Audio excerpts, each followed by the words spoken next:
ಇಂದು ನಾನು ಮತ್ತು ನಮ್ಮ ಉಪಾಧ್ಯಕ್ಷರು ವೆಂಕಟೇಶ್ ನಾಡವರು ಶ್ರೀ ನಾರಾಯಣ ರಾಯರ ಮನೆಗೆ ಬಂದಿದ್ದೇವೆ.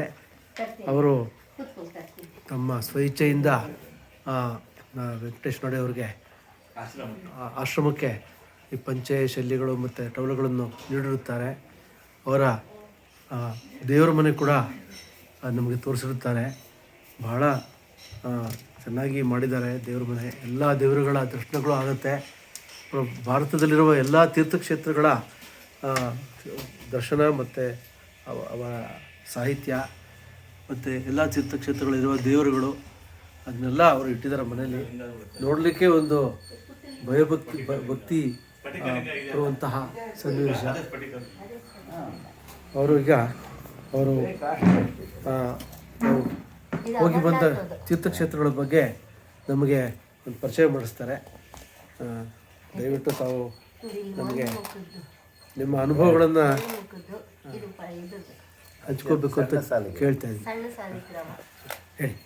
ಹೇಳಿ ಸರ್. ಹೇಳಿ ಸರ್.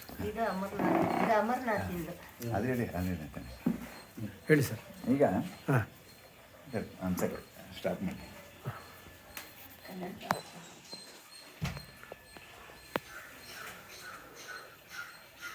ಅದು ಅಮರನಾಥ.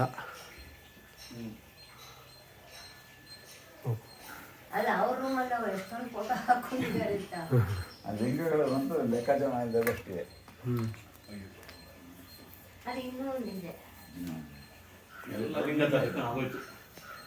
ನೋಡಿ ನಿಮ್ಮನ್ನು ನಾನು ಥ್ಯಾಂಕ್ಸ್ ಹೇಳ್ಬೇಕು. ನಾನು ಕರ್ಕೊಂಬಂದಿದ್ದಕ್ಕೆ ನೋಡಿ ನಾನು ಕರೆದ್ರೆ ಬಂದರೆ ಎಲ್ಲ ಒಳ್ಳೇದಾಗುತ್ತೆ. ಹೇಳಿ. ನಮಸ್ಕಾರ. ಇಡಿ ಮೇಡಮ್ ಇಡಿ. ಇಲ್ಲಿ ನಮ್ಮ ಮನೆಯಲ್ಲಿ ಪೂಜೆ ಮಾಡ್ತಕ್ಕಂಥ 12 ಜ್ಯೋತಿರ್ಲಿಂಗಗಳನ್ನು ಮನೆಯಲ್ಲಿ ತಂದು ನಾವು ಇಟ್ಕೊಂಡು ಸೋಮವಾರ, ಶಿವರಾತ್ರಿ, ಕಾರ್ತಿಕ ಸೋಮವಾರಗಳಲ್ಲಿ ಶಿವನ ಪೂಜೆಯನ್ನು ಮಾಡ್ತಕ್ಕಂಥ ಮನೆಯಲ್ಲಿ ರುದ್ರಾಭಿಷೇಕವನ್ನು ನಾನು ಮಾಡ್ತೀವಿ. ಇದರಲ್ಲಿ ನೋಡಿ ತೋರಿಸ್ತೀವಿ. ಇದು ಪಶುಪತಿನಾಥ. ಇದು ಮಹಾಕಾಳ. ಇದು ಮಹಾಕಾಳ ಲಿಂಗ. ಇದು ಉಜ್ಜಯಿನಿಯಲ್ಲಿರ್ತಕ್ಕಂಥ ಅತಿ ರುದ್ರ 12 ಜ್ಯೋತಿರ್ಲಿಂಗದಲ್ಲಿ ಒಂದಾಗಿರ್ತಕ್ಕಂಥ ಮಹಾಕಾಳ ಲಿಂಗ. ಇದು ವಿಶೇಷವಾಗಿ ಅಲ್ಲಿ ಭಸ್ಮ ಆರತಿಯನ್ನು ಮಾಡ್ತಾರೆ. ಭಸ್ಮ ಅಭಿಷೇಕವನ್ನು ಮಾಡಿ ಭಸ್ಮವನ್ನು ಆಗ್ತಾನೆ ಶವ ಸುಟ್ಟಿರ್ತಕ್ಕಂಥ ಶವದ ಬಿಸಿ ಆಗಿರ್ತಕ್ಕಂಥ ಬೂದಿಯನ್ನು ತೆಗೆದುಕೊಂಡು ಬಂದು ಆ ಬೂದಿಯನ್ನು ಶಿವಲಿಂಗಕ್ಕೆ ಹಚ್ಚಿ ಪೂರ್ತಿ ಅಭಿಷೇಕವನ್ನು ಮಾಡ್ತಾರೆ. ಇದು ನೋಡಿ, ಇದು ಪಶುಪತಿನಾಥ, ನೇಪಾಳದ ಪಶುಪತಿನಾಥ. 5 ಮುಖಗಳಿದೆ ಇದಕ್ಕೆ. ಸಜ್ಜೋಜಾತ ವಾಮದೇವ ಅಘೋರ ಈಶಾನ ತತ್ಪುರುಷ.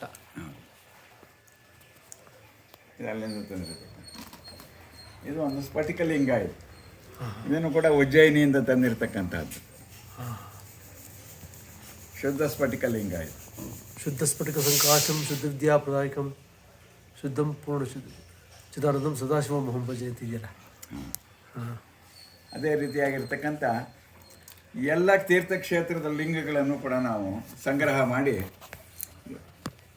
12 ಜ್ಯೋತಿರ್ಲಿಂಗ ಇದೆ. ಅಮರನಾಥ ಲಿಂಗ, ಕೇದಾರ ಲಿಂಗ, ಇವೆಲ್ಲ ಇತ್ಯಾದಿಗಳೆಲ್ಲ ಇಲ್ಲಿ ಇರ್ತಕ್ಕಂಥದ್ದು. ವಿಶೇಷವಾಗಿ ರುದ್ರಾಕ್ಷಿಗಳನ್ನು ಸಂಗ್ರಹ ಮಾಡಿರ್ತಕ್ಕಂಥದ್ದು ಇದೆ. ಈ ರುದ್ರಾಕ್ಷಿಗಳು ಇದು ನೋಡಿ, ಈ ರುದ್ರಾಕ್ಷಿ ಸರ. ಈ ರುದ್ರಾಕ್ಷಿ ಸರದಲ್ಲಿ ಇಲ್ಲಿ ಮುಖ ಅಂತ ಇರುತ್ತೆ. ರುದ್ರಾಕ್ಷಿಗಳಿಗೆ ಮುಖ ಅಂದರೆ ಆ ಗೆರೆ ಬಂದಿರುತ್ತೆ. ಇದು ಮೊದಲನೆಯದು ಏಕಮುಖ. ಏಕಮುಖ. ಇದು ದ್ವಿಮುಖ. ಎರಡನೆಯದು ತ್ರಿಮುಖ. ಇದರಲ್ಲಿ 4 ಗೆರೆ ಇದೆ. ಚತುರ್ಮುಖ.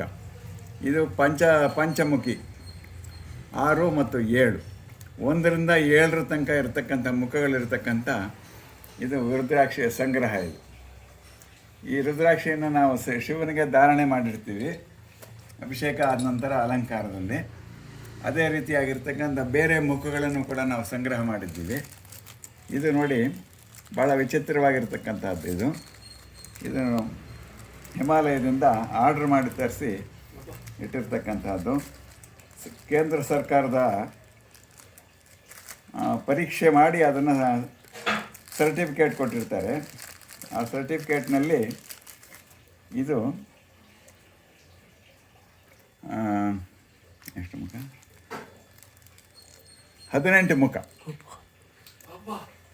18 ಮುಖದ ರುದ್ರಾಕ್ಷಿ. ಇದು ಬಹಳ ಅಪರೂಪ ಇದು ಸಿಗ್ತಕ್ಕಂಥದ್ದು. ಇದರದ ಪವಿತ್ರತೆಯನ್ನೆಲ್ಲ ಈ ಸರ್ಟಿಫಿಕೇಟ್ನಲ್ಲಿ ತಿಳಿಸಿರ್ತಾರೆ. ಕೇಂದ್ರ ಸರ್ಕಾರದಿಂದ ಅವರ ಪರೀಕ್ಷೆ ಮಾಡಿ ಅದರ ಶುದ್ಧತೆ ಮತ್ತು ಇದನ್ನೆಲ್ಲ ತಿಳಿಸಿರ್ತಾರೆ. ಇದು ಸಿಗೋ ತುಂಬ ಅಪರೂಪ. ಇದು ಬಹಳ ಬೆಲೆ ಬಾಳ್ತಕ್ಕಂಥದ್ದು. 18 ಮುಖ ಇದೆ ಇದರಲ್ಲಿ. ಅದೇ ರೀತಿಯಾಗಿರ್ತಕ್ಕಂಥ ಮತ್ತೊಂದು ಇದೆ ನೋಡಿ. ಇದು ಇನ್ನೂ ಅಪರೂಪವಾಗಿರ್ತಕ್ಕಂಥದ್ದು.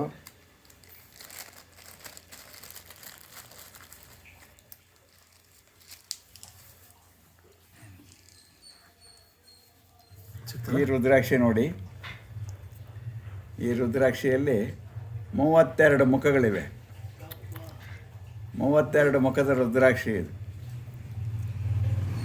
ಸಾಧಾರಣ ಇದಕ್ಕೆಲ್ಲ ಸಾಧಾರಣ 1 ಲಕ್ಷ ರೂಪಾಯಿ ತನಕನೂ ಇದಕ್ಕೆ ಆಗುತ್ತೆ ಬೆಲೆ. ದೇಶ ವಿದೇಶದವರು ಬಂದು ಇದನ್ನು ಆರ್ಡ್ರ್ ಮಾಡ್ತಾರೆ. ಆರ್ಡ್ರ್ ಮಾಡಿದ್ರೆ ಯಾವಾಗಲೂ ಅವರು ಆರ್ಡ್ರ್ ಮಾಡಿರ್ತಾರೆ ಆನ್ಲೈನಲ್ಲಿ. ಅದು ಸುಮಾರು ಒಂದು 100 ವರ್ಷಕ್ಕೋ ಅಥವಾ ಒಂದು 200 ವರ್ಷಕ್ಕೋ ಒಂದು ರುದ್ರಾಕ್ಷಿಗಳು ಯಾವುದೋ ಒಂದು ಮರದಲ್ಲಿ ಅಪರೂಪವಾಗಿ ಕಾಣಿಸ್ಕೊಳ್ತಕ್ಕಂಥದ್ದು.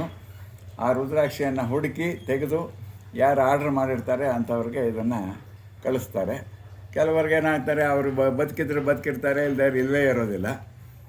ಅವರು ತಗೋತಾರೆ, ಇಲ್ಲದೆ ಇರೋದಿಲ್ಲ. ಆದರೆ ಇಂತಹ ಒಂದು 32 ಮುಖದ ರುದ್ರಾಕ್ಷಿ ಇದು. ಇದು ಸಾಧಾರಣವಾಗಿ ಎಲ್ಲ ಕಡೆ ಎಲ್ಲೂ ಇರೋದಿಲ್ಲ, ಯಾರ ಹತ್ರನೂ ಇರೋದಿಲ್ಲ. ಎಲ್ಲೋ ಇಂಡಿಯಾ ದೇಶದಲ್ಲೆಲ್ಲ ಸುಮಾರು ಒಂದು 5-6 ಜನ 10 ಜನ ಹತ್ರ ಇರುತ್ತೆ. ದರ್ಶನ ಮಾಡಿಸೋದ ಇನ್ನೂ ಇದಕ್ಕಿಂತ ಜಾಸ್ತಿ ಆಗಿರ್ತಕ್ಕಂಥ 36 ಮುಖದ ಇದಿದೆ. ಆ 36 ಮುಖದ ರುದ್ರಾಕ್ಷಿ ಇನ್ನೂ ಸಿಕ್ಕಿಲ್ಲ ನಮಗೆ. ಆಯಿತಾ? ಇನ್ನು ಪಂಚಮುಖ, ತ್ರಿಮುಖ ಹೀಗೆಲ್ಲ ಬೇಕಾದಷ್ಟಿದೆ. ಇದು ನೋಡಿ, ಇದೊಂದು ಬಹಳ ಅಪರೂಪವಾಗಿರ್ತಕ್ಕಂಥದ್ದು. ಇದು ಮೂರು ರುದ್ರಾಕ್ಷಿಗಳ ಏಕಕಾಲದಲ್ಲಿ ಇರ್ತಕ್ಕಂಥದ್ದು. ಒಂದೇ ಗಿಡದಲ್ಲಿ ಒಂದೇ ಬೀಜ. ಇದೇನು ಜಾಯಿಂಟ್ ಅಲ್ಲ, ಏಂಟಲ್ಲ, ಒಟ್ಟಿಗೆ ಇರ್ತಕ್ಕಂಥದ್ದು. ಅದನ್ನು ಬ್ರಹ್ಮ, ವಿಷ್ಣು, ಮಹೇಶ್ವರ ಅಂತಲೂ ಕರೀತಾರೆ.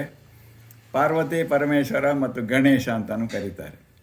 ತ್ರಿಮುಖ, ತ್ರಿಗುಣಗಳಿಂದ ಇರತಕ್ಕಂಥದ್ದು. ಈ ರುದ್ರಾಕ್ಷಿಯನ್ನೆಲ್ಲ ಇದನ್ನು ಧಾರಣೆ ಮಾಡೋದರಿಂದ ಕತ್ತಿಗೆ ಹಾಕ್ಕೊಳ್ಬಹುದು, ಪೂಜೆಗೆ ಇಟ್ಕೊಳ್ಬಹುದು. ಎಲ್ಲ ವಿಧವಾಗಿರ್ತಕ್ಕಂಥ ಕ್ಲೇಶಗಳು, ಕಷ್ಟಗಳು, ದೋಷಗಳು ಇವೆಲ್ಲ ಪರಿಹಾರ ಆಗುತ್ತೆ. ಆರೋಗ್ಯ ಬಗ್ಗೆ ಬರುತ್ತೆ. ಇದು ನೋಡಿ, ಇದು ಗೌರಿ ಶಂಕರ ಅಂತ ಇದಕ್ಕೆ ಹೆಸರು. ಒಂದೇ ರುದ್ರಾಕ್ಷಿ, ಜೋಡಿ, ಅವಳಿ ಜವಳಿ. ಇದು ಗೌರಿ ಶಂಕರ, ಅರ್ಧನಾರೀಶ್ವರ ಈ ರುದ್ರಾಕ್ಷಿ. ಇದು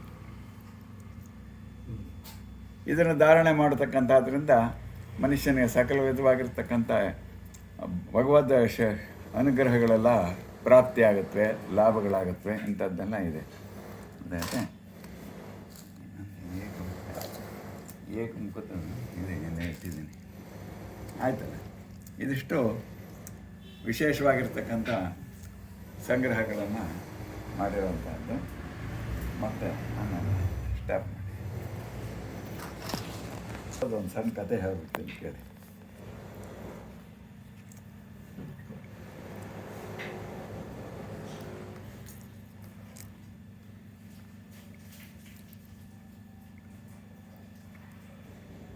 ಅಮರನಾಥದ? ಹಾಂ, ಅಮರನಾಥ್.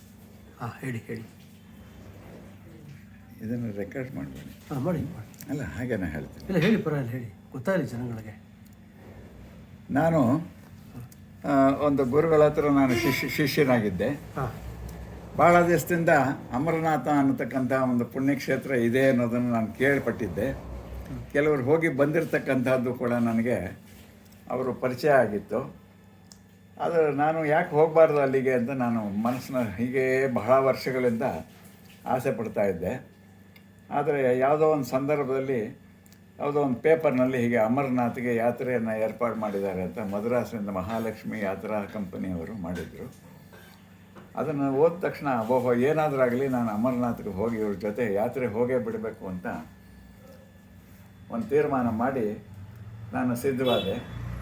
ಅವರು ಎಲ್ಲ ಭಕ್ತಾದಿಗಳನ್ನು ದಕ್ಷಿಣ ಭಾರತದಿಂದ ಮತ್ತು ಉತ್ತರ ಭಾರತದಿಂದ ಎಲ್ಲ ಸೇರಿಸ್ಕೊಂಡು ಒಂದು ಪೂರ್ತಿ ರೈಲು ಇಂಜಿನ್ನಿಂದ ಹಿಡಿದು ಗಾರ್ಡ್ ತನಕ ಸೇರಿ ಸಂಪೂರ್ಣ 800 ಅಥವಾ 1000 ಜನ ತನಕ ಒಂದು ರೈಲು ಪೂರ್ತಿ ವ್ಯವಸ್ಥೆ ಮಾಡಿಕೊಂಡು ಇಲ್ಲಿಂದ ಉತ್ತರ ಭಾರತದ ಎಲ್ಲ ಪ್ರಯಾಣ ಮಾಡಿ ಕೊನೆಗೆ ಅಮರನಾಥಕ್ಕೆ ಕರ್ಕೊಂಡು ಹೋದ್ರು.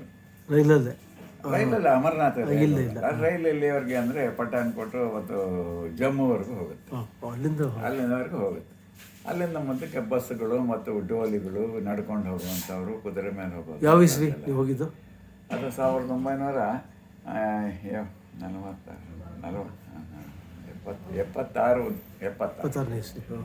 1976ನೇ ಇಸ್ವಿ.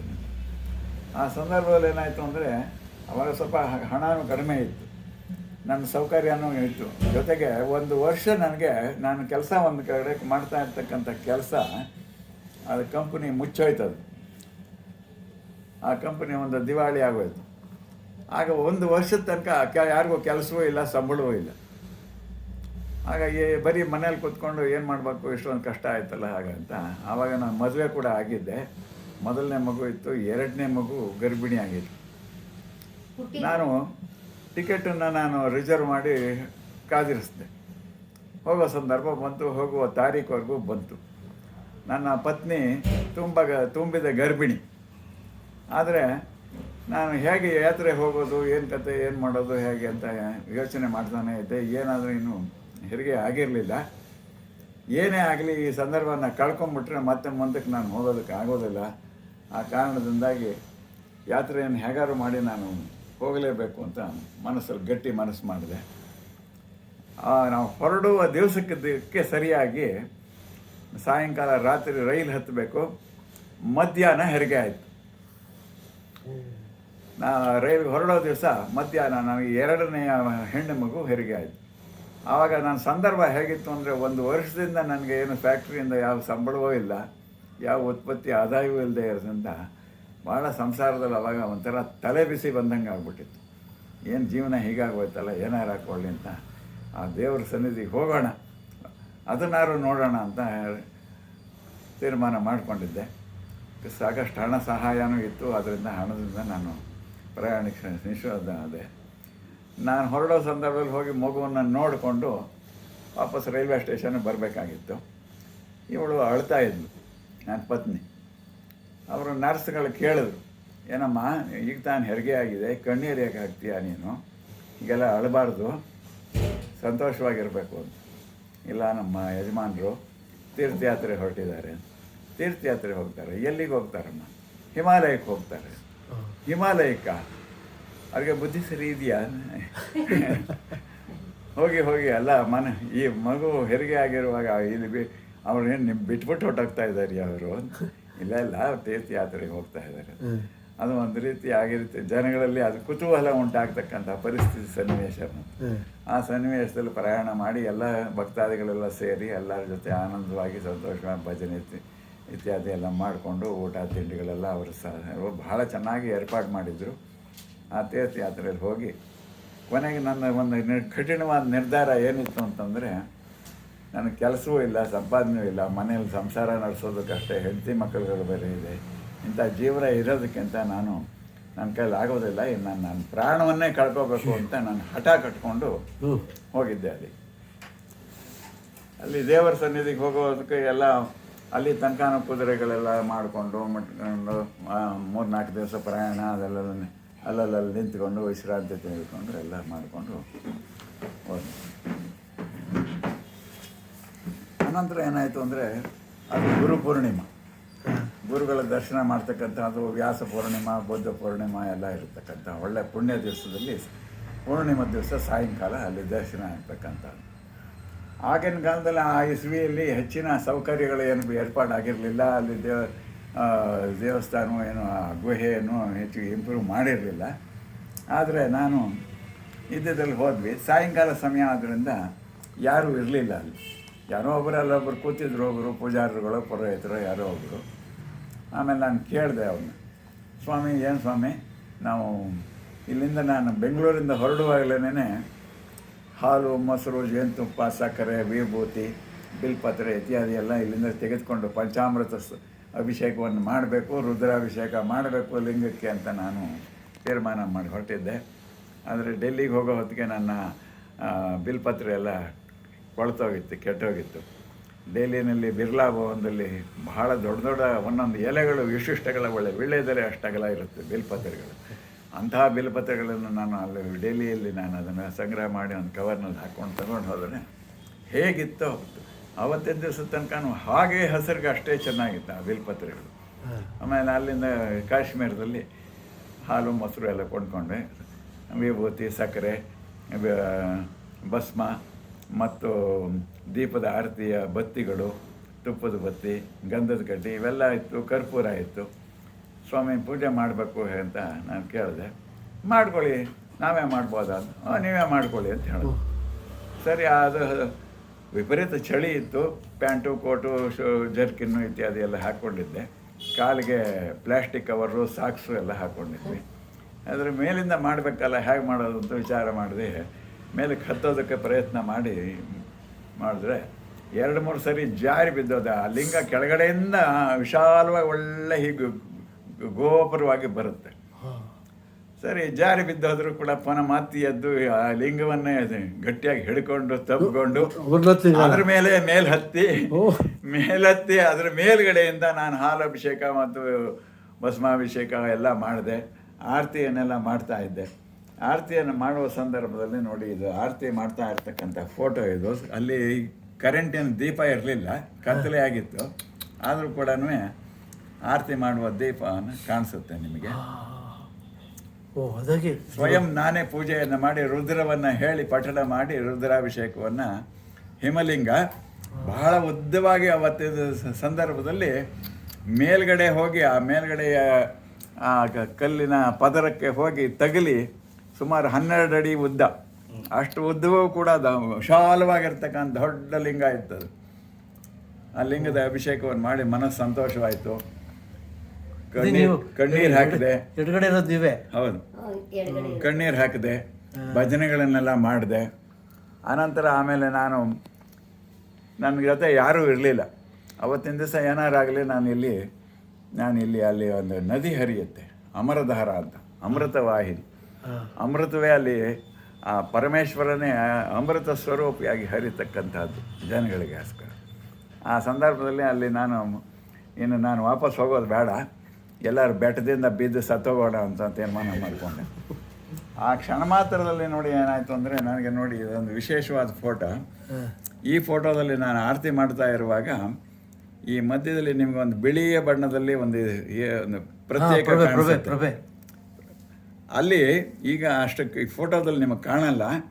ಅಲ್ಲಿ ಶಿವನೇ ಸಾಕ್ಷಾತ್ತಾಗಿ ತ್ರಿಶೂಲ ಹಿಡ್ಕೊಂಡು ನಿಂತಿರ್ತಕ್ಕಂಥ ಒಂದು ಚಿತ್ರ ನನ್ನ ಕಣ್ಣು ಕಾಣಿಸ್ತಾ ಇದೆ. ಅದು ಆ ಶಿವನ ದರ್ಶನ ಆಯಿತು. ತಕ್ಷಣ ನನಗೆ ಬಹಳ ಮನಸ್ಸು ಸಂತೋಷವಾಯಿತು. ಮತ್ತು ನನ್ನ ಗುರುಗಳು ಬಂದರು ಅಲ್ಲಿಗೆ. ನಮ್ಮ ಗುರುಗಳು ಉದ್ದವಾಗಿ ಬಿಳಿ ಪಂಚೆ ಮತ್ತು ಜುಬ್ಬ ಹಾಕಿ ಅವರು ಕೂಗಿದ ಹಾಗಾಯಿತು.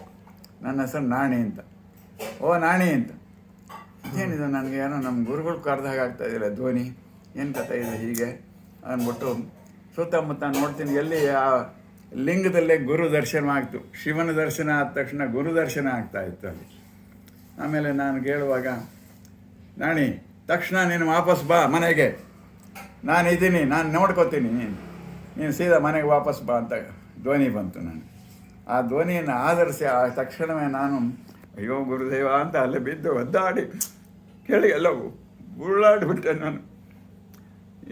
ಗುರು ಕರಿತಾ ಇದ್ದಾರೆ, ಮನೆಗೆ ಬಾ ಅಂತ ಕರೀತಾರೆ. ಇನ್ನು ನಾನು ಪ್ರಾಣ ಕಳ್ಕೊಳ್ಳಲ್ಲ, ಅವ್ರ ಗುರು ಮಾತಿಗೆ ನಾನು ಬೆಲೆ ಕೊಡಬೇಕು ಅಂತ ಹೇಳಿ ಅಲ್ಲಿಂದ ನಾನು ಎಲ್ಲರ ಜೊತೆ ಯಾತ್ರೆಯಲ್ಲಿ ವಾಪಸ್ ಬಂದೆ. ವಾಪಸ್ ಬಂದ ತಕ್ಷಣ ಗುರುಗಳು ಹೀಗೆ ಅಂತ ಅವ್ರಿಗೆ ಗೊತ್ತಿಲ್ಲ. ಗುರುಗಳು ಅಲ್ಲಿ ದರ್ಶನ ಕೊಟ್ಟಿದ್ದು, ಆ ರೀತಿ ಮಾತಿನ ವಾಣಿ ಬಂದಿದ್ದು, ಅಂತರ್ವಾಣಿ ಅದು ಅವ್ರಿಗೂ ಕೂಡ ಗೊತ್ತಿರಲಿಲ್ಲ. ಆದರೆ ಅವರು ಸ್ವಯಂ ಅವರು ಎಲ್ಲ ಶಕ್ತಿ ಇದೆ, ಆದರೆ ನಮಗೆ ಹೊರಗಡೆಯಿಂದ ತೋರ್ಪಡಿಸ್ಕೊಳ್ಳೋದೇನೆ ಏನೋ ಎಲ್ಲ ಚೆನ್ನಾಗಾಯ್ತೇನೋ ಅಂತ. ನೀವೇ ಬಂದಿದ್ರಿ ಅಲ್ಲಿ, ನೀವು ನಮ್ಮನ್ನು ಕರೆದ್ರಿ, ನೀವು ಬಾ ಅಂತ ಕರೆದ್ರಿ, ನಾನು ಬರೋ ಬೇಡ ಅಂತ ತೀರ್ಮಾನ ಮಾಡಿದ್ರು ಕೂಡ ನನ್ನನ್ನು ಅಲ್ಲಿ ಕರ್ಕೊಂಡು ಬಂದಿರ್ತಾಯಿದ್ದೀರಿ ಅಂತ ಹೇಳಿ ತೀರ್ಥಯಾತ್ರೆ ವಿಚಾರಗಳನ್ನೆಲ್ಲ ನಾನು ಅವರಿಗೆ ಹೇಳಿದೆ. ಅವರು ಭಾಳ ಸಂತೋಷಪಟ್ಟರು. ಆಮೇಲೆ ಪ್ರಸಾದಗಳ ವಿತರಣೆ ಮಾಡಿದ ನಂತರ ನಾನು ಇದೊಂದು ಪುಸ್ತಕವನ್ನು ಬರೆದೆ. ಈ ಪುಸ್ತಕನ ಅಮರನಾಥ ಕಥಾ ಅಂತ ಹೇಳಿ ಇಲ್ಲಿ ಹಿಂದಿನಲ್ಲಿ ಇದ್ದಿದ್ದನ್ನು ಸಂಗ್ರಹ ಮಾಡಿ ಕನ್ನಡಕ್ಕೆ ಅನುವಾದ ಮಾಡಿ ಆ ಕ್ಷೇತ್ರ ಮಹಾತ್ಮೆಯನ್ನು, ಕ್ಷೇತ್ರ ಪುರಾಣವನ್ನು ಇದರಲ್ಲಿ ನಾನು ಬರೆದು ಪ್ರಿಂಟ್ ಮಾಡಿ ಇದನ್ನು ಎಲ್ಲರಿಗೂ ಫ್ರೀಯಾಗಿ ಒಂದು 500 ಪುಸ್ತಕವನ್ನು ಹಂಚಿದ್ವಿ.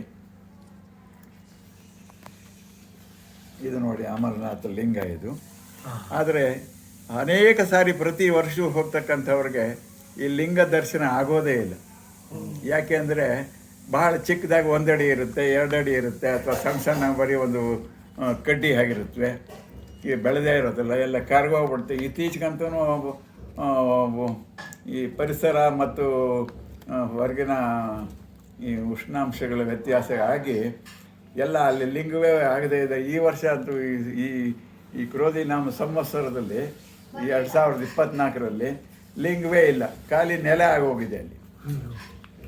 ಈ ರೀತಿ ಬಹಳ ಜನ ಹೋದವರು ಅಲ್ಲಿ ಒಂದು ದೇವರ ವಿಗ್ರಹ ಇಟ್ಟು ಪೂಜೆ ಮಾಡ್ತಾರೆ ಏನು, ಅಷ್ಟೇ ಹೊರತು ಮಂಜಿನ ಲಿಂಗ ಅಲ್ಲಿ ಕಾಣಿಸೋದು ಅಪರೂಪ ಆಗ್ತಾ ಬರ್ತಾ ಇದೆ ಈಗ. ಆದರೆ ನಾನು ಹೋಗಿದ್ದಾಗ ಬಹಳ ಅಗಾಧವಾಗಿ ಸುಮಾರು ಒಂದು 5-6 ಜನ ತಪ್ಪಿದ್ರೂ ಸಾಗೋದಿಲ್ಲ, ಅಷ್ಟು ವಿಶಾಲವಾಗಿತ್ತು ಅದು. ಆ ಫೋಟೋ ಅದೇನು? ಅದು ಅಲ್ಲಿಂದ ತಂದೆ. ನೀವು ಹೋದಾಗ ತಂದಿದ್ದೆ? ಹೌದು.